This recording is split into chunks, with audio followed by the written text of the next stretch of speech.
정치 구구단 김영준 명지대 교수, 최창렬 용인대 교수 모시고 진행하겠습니다. 두 분 어서 오십시오. 네, 안녕하세요. 자문특위의 개헌안이 대통령에게 보고가 됐고 정부안이 21일에 국회로 제출될 예정입니다. 자문특위의 개헌안 먼저 김 교수님 어떻게 보셨어요? 시대 정신이 잘 당겼다고 보십니까?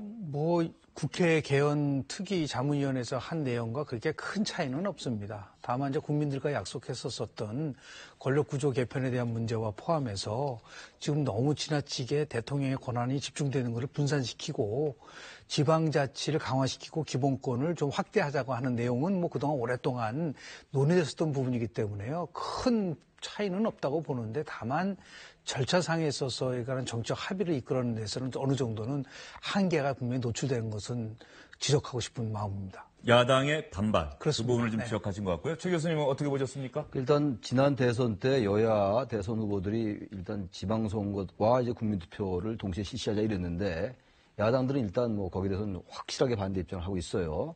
바로 그렇기 때문에 이제 대통령이 발의를 하겠다라는 입장을 보이고 있는 거잖아요. 근데 지금 야당뿐만이 아니라 범여권이라고 얘기하는 민주평화당 그리고 정의당도 만약에 대통령이 발의를 하게 된다면 국회에서 통과가 안 될 게 확실시 되지 않냐 이런 입장이란 말이죠 지금.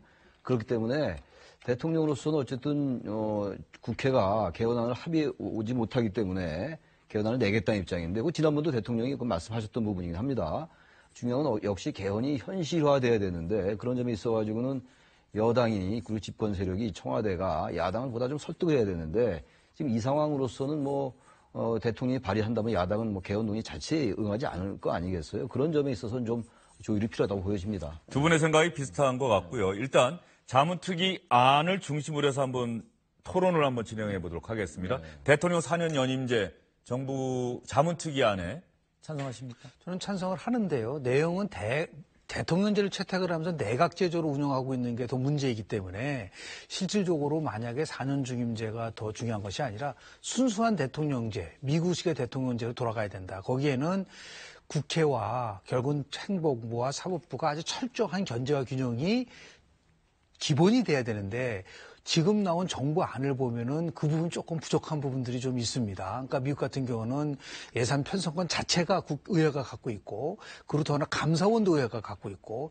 모든 입법권은 의회가 갖고 있고, 이런 것들, 특히 대통령이 임명하는 임명 절차도 국회가 결국은 의회가 본회의에서 표결하게 하는 이런 식으로 철저하게 견제를 함에도 불구하고 미국의 대통령은 막강심을 갖고 있거든요. 그런데 우리는 그런 면에서 어느 정도는 좀 반영을 하고 있지만 실질적으로 순수 대통령제가 요구하는 가장 핵심적 사항을 조금 비켜나가는 듯한 부분이 있기 때문에 제왕적 대통령제를 막기 위해서 개헌을 한다고 하는데 그것이 실현될 수 있는 제도적인 효과와 관련돼서는 조금 더 논의가 좀 필요할 거라고 저는 봅니다. 예.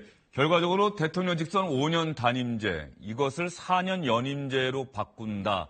이것이 제왕적이라고 하는 비판을 받고 있는 지금의 대통령의 권한을 축소하는 것과는 직접적인 연관은 없는 겁니까? 단지 대통령의 선출 방식이 바뀐다라고 하는 게? 그거는 실질적으로 보면은 제도 효과는 그렇게 많지 않습니다. 그거보다는 오히려 대통령이 갖고 있는 권한을 분산시키고 견제하는 것에다가 더 많은 비중을 둬야지만이 제왕적 대통령제를 바꿔야 한다고 한다는 국민적 합의에 이룰 수 있는 길이 열릴 거라고 봅니다. 최 교수님은 대통령 4년 연임제에 찬성하십니까? 반대하십니까? 저는 반대하지는 않습니다. 그런데 대통령에게 지나치게 권력이 집중되어 있는 부분, 이 부분을 고쳐야 됩니다. 확실하게. 문제는 현재의 대통령제라는 게 지금 순수 대통령제가 아니잖아요. 그 부분 제가 김 교수님하고 비슷해요.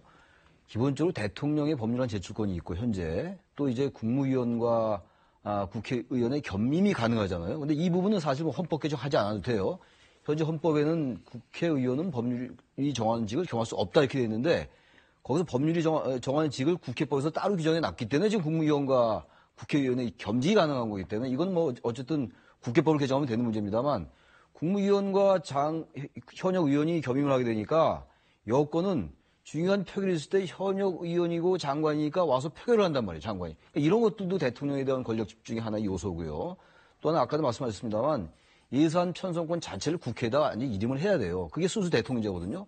그러니까 우리나라는 대통령제라고 하면서도 또 내각제적 요소도 있고 그러다 보니까 제도적으로 제왕적 대통령제가 될 수밖에 없었기 때문에 이게 기본적으로 분권형 대통령제라는 것은 반드시 이원 집정 문제만은 아니거든요. 대통령의 권한을 어떻게 적절히 분산시키냐의 문제이기 때문에 전 4년 연임제가 됐다고 해가지고 대통령 권력을 분산시킬 수 없다라는 건 아니에요. 바로 그래서 중요한 거는 현재 대통령제에 대해서 국민들의 선호도가 높은 것 같아요. 역시 내각제에 대해서는 여전히 대통령 국민들의 그 여론이 썩 좋지는 않은 것 같아서 그런 부분을 감안한다면 4년 연임제로 가면서 몇 가지 지적한 거 이런 것들을 바꿔 나간다면 분권형 대통령제의 효과를 거둘 수가 있다. 사실 이원 집정부제 같은 경우도 그 내각제 경우도요. 상당히 제한적 총리가 될 수가 있어요. 이원 집정부제 안 그래도 질문 드리려고 했는데 두 분 말씀 들어보면은 뭐 대통령을 어떻게 선출하느냐 선출 방식도 중요하지만 그것보다는 대통령의 권한을 비대해지고 제왕적이라는 비판을 받고 있는 대통령의 권한을 어떻게 줄일 것이냐가 더 핵심이다라고 얘기하시는데 방법적으로요. 지금 이원 집정부제 네. 대통령은 국민 직선으로 뽑되 외교안보와 관련한 그 대통령의 직무만 수행하고 내치는 국회에서 선출하는 총리가 총괄한다는 이원 집정부제가 그렇다고 한다면은 지금의 대통령의 권한을 축소하는 그런 하나의 방안이 될 수 있지 않을까요? 야당이 주장하고 있는데 일부 야당이. 이원 집정부제는 대통령과 총리가 권한을 나눠 갖는 거니까 지금의 우리나라 국무총리하고는 사뭇 다른 거죠. 국회가 이제 선출하는 총리이기 때문에 문제는 총리와 대통령의 정파가 다르거나 이념이 다를 때, 정당이 다를 때 굉장히 국정에 혼란이 초래될 수가 있어요. 이런 부분들은 굉장히 이원 집정부제의 단점으로 지적되는 부분들이거든요.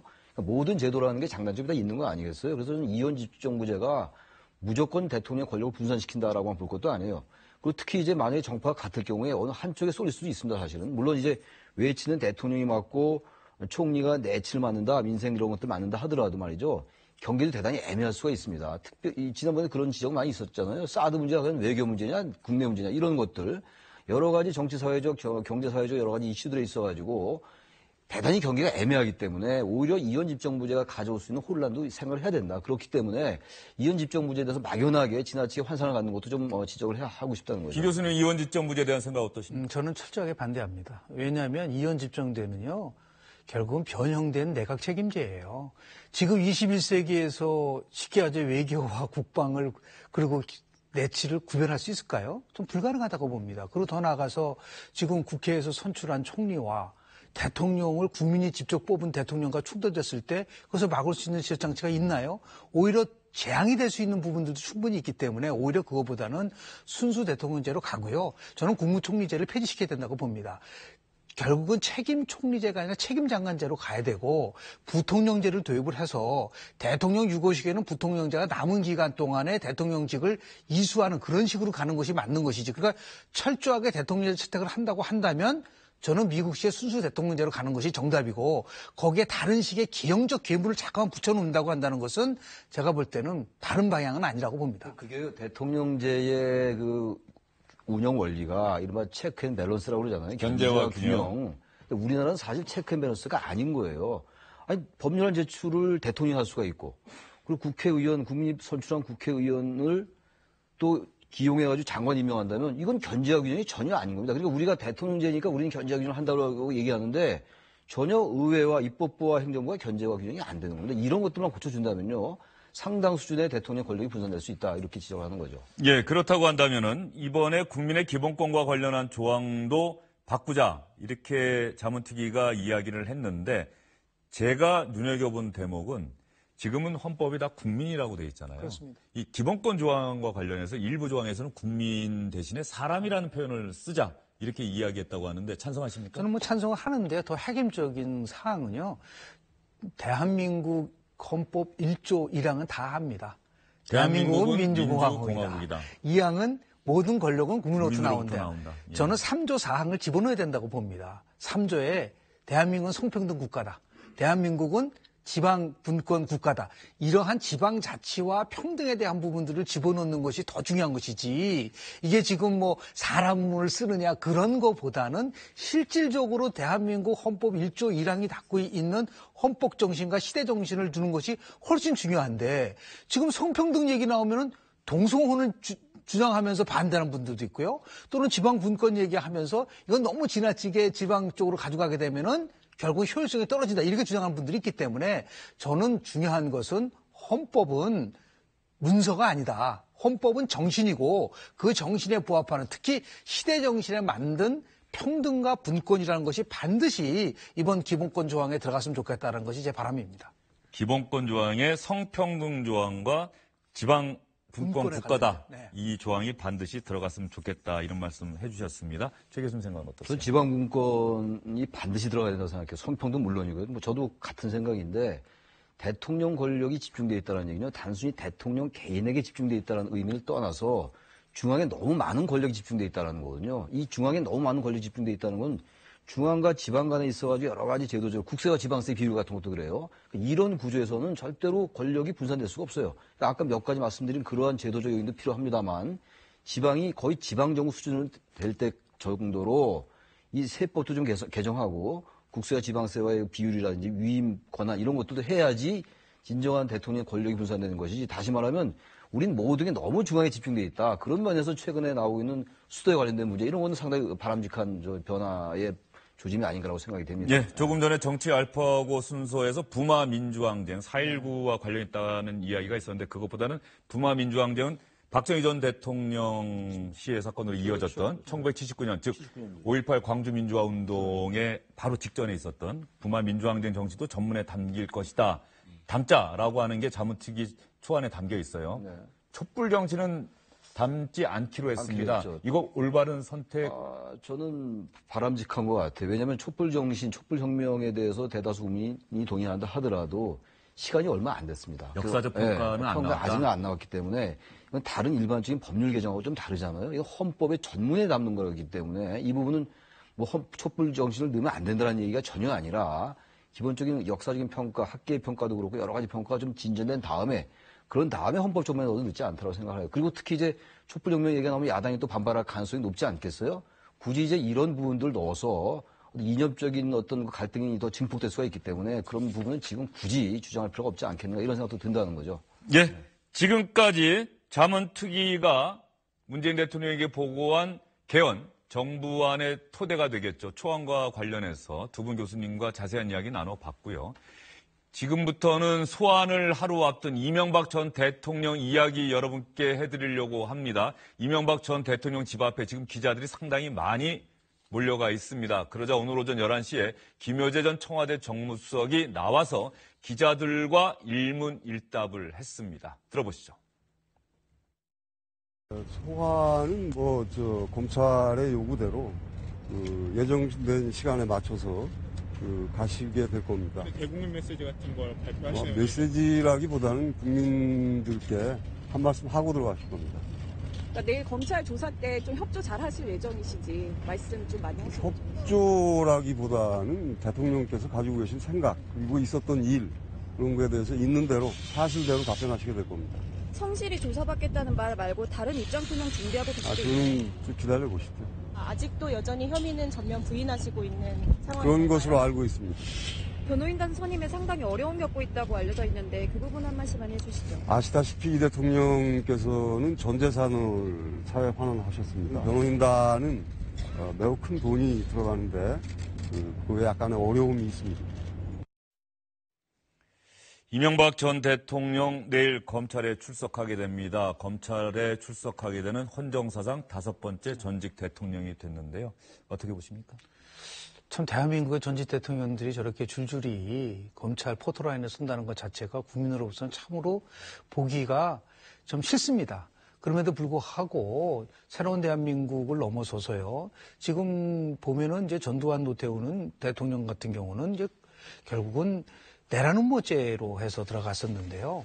대통령 재임 중간에 권력을 결국은 사유화시켜서 권력을 통해서 뭐 뇌물이라든지 아니면 사적인 이익을 추구한 것에 대해서는 당연히 국민들의 입장에서 봤을 때는 그 부분에 대해서는 명명백백하게 그러한 그 사실관계를 다뤄야 된다고 좀 보는데요. 다만 이런 과정을 지켜보면서 이제 그동안 정치권에서 특히 이제 적폐청산이냐 정치 보복이냐 프레임을 가지고 굉장히 논쟁이 깊어졌었는데요. 내일 이명박 전 대통령이 검찰 포토라인에 쓰고 그리고 16개 항목에 달하는 혐의에 갖고 임한다음으로써 이제 정치 보복이라는 프레임은 무너져 가고 있는 것은 아닌가라는 생각을 좀 갖게 되는 것이고요. 이것이 어쨌든 간에 정말 새로운 대한민국으로 거듭날 수 있는 계기가 되기를 바라고 다시는 이런 일들이 일어나지 않도록 정말 권력을 갖고 있는 분들이 반면교사로 삼아야 될 거라고 저는 봅니다. 김여재 전 정무수석 이야기 가운데 말이죠. 이명박 전 대통령이 재산을 사회에 모두 환원했기 때문에 많은 돈이 들어가는 변호인 선임에 어려움이 있다. 이렇게 이야기를 했어요. 최 교수님, 어떻게 국민들이 공감할 수 있는 이야기일까요? 저는 뭐 개인적으로 크게 와닿지 않더라고요. 일단 지금 16개 혐의 중에서 가장 큰 게 뇌물 혐의입니다. 지금 뇌물 의혹인데 뇌물이 이제 100억 원대라고 얘기가 나오고 있는 것이고 그리고 다스가 이명박 전 대통령의 소유라고 검찰이 이병모 청계재단 사무국장의 영장 청구한테 적시했거든요. 그리고 일단 비자금 조성도 300억 원 의혹이 있는 것이고 근데 과연 이런 상황 속에서 재산을 다 환원했기 때문에 변호사 비용이 없다라는 게 설득력이 좀 떨어지는 것 같아요. 그런 점에서 김여재 전 수석이 말씀한 저런 부분들이 국민들이 어떻게 비칠까 지금 말씀처럼 크게 공감도 좀 떨어지지 않느냐 이런 생각이 좀 듭니다. 그러면 말이죠. 조금 전에 개헌과 관련해서 이야기를 우리가 해보면 대통령의 권한이 제왕적이다, 비대하다. 결국 거기서 이런 헌정사의 비극이 계속 반복되는 걸까요? 그 부분은 이제 가장 큰 거는 국회가 국회답지 못하고 지금 제가 가장 지적하고 싶은 거는 지금 집권 여당이 말이죠. 지금도 그렇고 과거도 그렇고 청와대 여의도 출장소로 전락을 해서 대통령제가 제대로 잘 작동된 첫 번째 원칙은 뭐냐면 여야가 함께 정부를 견제해야지만이 건강한 정부가 만들어질 수 있다. 어떤 면에서 보면 집권 여당이었었던 과거에 새누리당이 자유한국당이 엄청난 책임을 져야 되는 겁니다. 저렇게 많은 부분 속에서 전직 대통령을 그럼 그동안 무슨 견제를 했느냐는 부분.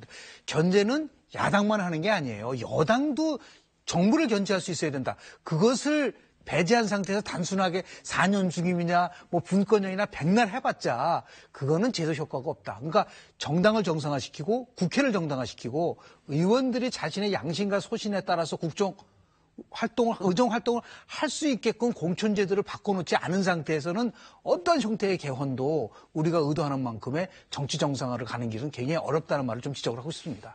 예, 알겠습니다. 제가 찾아봤더니 2012년 이명박 전 대통령 임기 말년에 재산 신고액이 58억 원입니다. 그리고 아들 시영 씨가 다스 상당히 알짜 기업이라고 평가받지 않습니까? 네. 다스에서 전무로 일하고 있습니다. 그런 측면에서 본다고 한다면 변호인 선임 비용에 어려움을 겪고 있다는 김여재 전 정무수석의 이야기에 얼마나 많은 분들이 공감할 수 있을지 뭐 저는 그 속사정은 잘 모르겠습니다. 그 생각이 들고요. 두 분 말씀 오늘 잘 들었습니다.